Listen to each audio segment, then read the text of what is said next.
We're in the third season of Formula 1 budget caps now, and while the teams will be feeling the pressure of the rules, us fans are pretty oblivious to what's going on behind the scenes. Fortunately for us, the reports from 2022 have now been submitted, and it shouldn't be too long till we know the results. Like last year, reports are starting to leak about potential breaches, and if they're true, this year the punishments could be far, far worse. Is it Red Bull again? Could Aston Martin's huge jump in performance be due to a breach?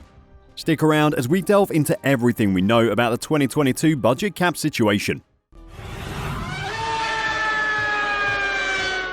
Obviously, this video is going to be based on news about the 2022 budget cap, which will be a surprise to those of you who remember how late in the season the 2021 results were released. Last year, it wasn't until the last few races of the season that we started to hear about the results of the 2021 budget cap analysis by the FIA. The deadline for teams to submit their budget cap information was the same as last year, the end of March. As the teams and the FIA become more experienced with this rule, the financial reports will be processed quicker and quicker by the FIA, and this year is the first evidence of that. Still, we aren't expecting to know the complete results until the summer break, so why are we talking about this now? Well, Christian Horner, Helmut Marko and Formula 1 Chief Executive Stefano Domenicali have kindly supplied us with the first hint that not everyone will have been following the rules last year. As many as 6 teams could be in breach of the Formula 1 cost cap for 2022, according to Red Bull Chiefs Christian Horner and Helmut Marko. Controversy overshadowed Red Bull's double World Championship triumph last year when they were found to be guilty of a minor overspend breach of the 2021 F1 budget cap, the first year the new financial regulations were enforced. Red Bull were fined £6 million and docked 10% of their car development time. Yet there's now concern growing amongst the paddock about last year's sums, which were submitted to the FIA on the 31st of March. As a result of the tough economic climate and inflation, Horner revealed that as many as 6 teams have made it known at F1 Commission meetings that they're at risk of missing the 2022 cost cap figure, which stands at £111 million. A danger for 2022 is that there could be 6 teams in breach of the cap, said Horner, as last season drew to a close. Energy prices have been exponential, but thankfully we've been protected from that. But there is that chance that several teams, many of which have stated it during F1 Commission meetings, will breach the cap this year. If this is true and 6 teams are found to be in breach of the financial regulations, it could be catastrophic for the sport. The budget cap, in combination with the sliding scale of development time, is meant to be the great equalizer in Formula 1. In the 2010s, the sport became a contest of who could attract the richest sponsors possible, instead of a design and racing contest. The new rules are meant to stop the likes of Mercedes, Ferrari and Red Bull outspending the rest of the grid by hundreds of millions of pounds, essentially turning the sport into a 2-tiered competition. If everyone has the same amount of money, eventually it becomes a contest of design skill and incredible driving. But if over half the grid are breaching the rules, then what is the point? Domenicali, who will have been at all the F1 Commission meetings that Horner mentioned, admitted he's also concerned. "I'm more than nervous," he told Sky Sports. "I'm pretty sure that everyone understands now what the effect is if there is a breach, and I totally agree that the focus on this will actually be very big. I think that is a point of attention, mainly for the credibility, and to check if everyone is respecting the rule, but it has to be done earlier than later." Domenicali is right to be nervous. The credibility of the sport's governing body is at risk. Red Bull's punishment last year came too late to be a deterrent to the other teams. By the time Red Bull's punishment was doled out at the end of October, the season was basically done, and if a team had overspent or was on course to overspend, there wasn't anything they could do about it. If 6 teams have overspent, then they clearly don't think the FIA will impose punishments that match the crime. Perhaps the teams thought last year that the gains they can make from overspending outweigh the punishments the FIA would hand out. It would be interesting to get an honest answer from a team principal as to whether the fine and development decrease Red Bull received is enough to deter their own team from overspending. Unfortunately, that will never happen.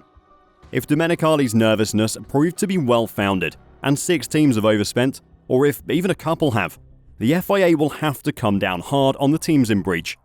It's still early days for the budget cap, and for it to be a long-term success, the teams have to be in fear of overspending. And I think for the good of the sport, the budget cap has to be a long-term success. So how long will it be until we hear something concrete about who is and isn't in breach? Last season, rumours that a team or 2 had breached the cost cap emerged only in October, that later confirmed by the FIA to be Red Bull.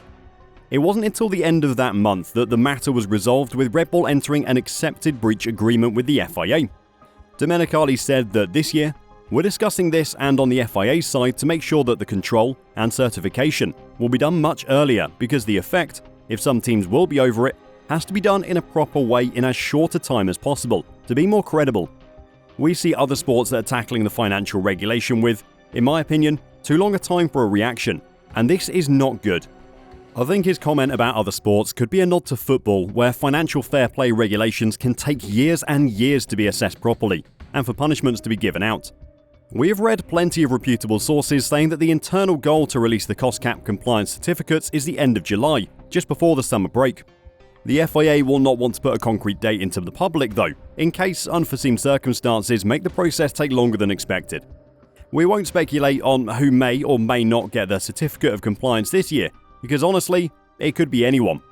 Though a McLaren breach would be hilarious after the open letter Zak Brown wrote to the FIA, condemning teams who breached the budget cap. The letter was obviously written about Red Bull, but Zak did an excellent job of avoiding saying Red Bull at any point. As for whether Red Bull could be one of those teams, Horner said, "You could never be 100% sure, but I think that certainly all the aspects that were a reason for us to be over in 2021, which, remember, it was the very first year of a set of very complicated regulations, we're confident that we should be comfortably within the cap for 2022. The amount of development we did, and particularly crash damage that we had, was significantly less than our two competitors. So obviously, until you've got the certificate, nothing is 100%, but I'd be very surprised if we weren't fully within the cap." Of course, Horner had to answer a question about his own team by saying that his two competitors had spent more than his team. Considering how fast Red Bull are this year compared to the rest of the field, their rivals would love for them to have overspent. The FIA are likely to punish anyone breaching the cap much more severely this year. The financial reports submitted for the 2022 season will have been the third that the teams have had to compile. They did a trial run in 2020 as a warm-up for the rules implementation in 2021. The FIA will not be impressed by anyone claiming to be in breach by mistake, as Red Bull said they were last year. Many team bosses have been vocal in saying that Red Bull's punishment was too soft, and the FIA will have been listening to that. Ferrari team principal Frédéric Vasseur has said that Red Bull have done a very good job, but the penalty they were given last October was too soft. "I'm still convinced the penalty was very light," Vasseur said.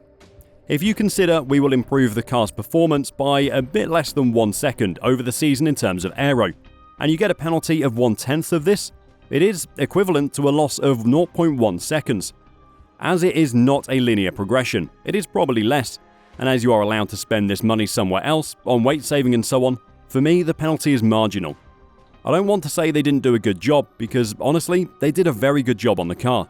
I'm not trying to find an excuse at all, but if you ask me if the penalty is too light, I say yes. If there are 6 teams in breach of the cost cap in 2022, expect the punishments to be incredibly harsh. The FIA knows their credibility is on the line, and Formula 1 knows its competitive integrity is at stake. Personally, I hope no one's breached the rules so we can get on with racing, but Formula 1 is never that simple, is it? Are you worried about your team being in breach of the cap? Let us know your thoughts in the comments down below, and until next time, drive safe and bye for now.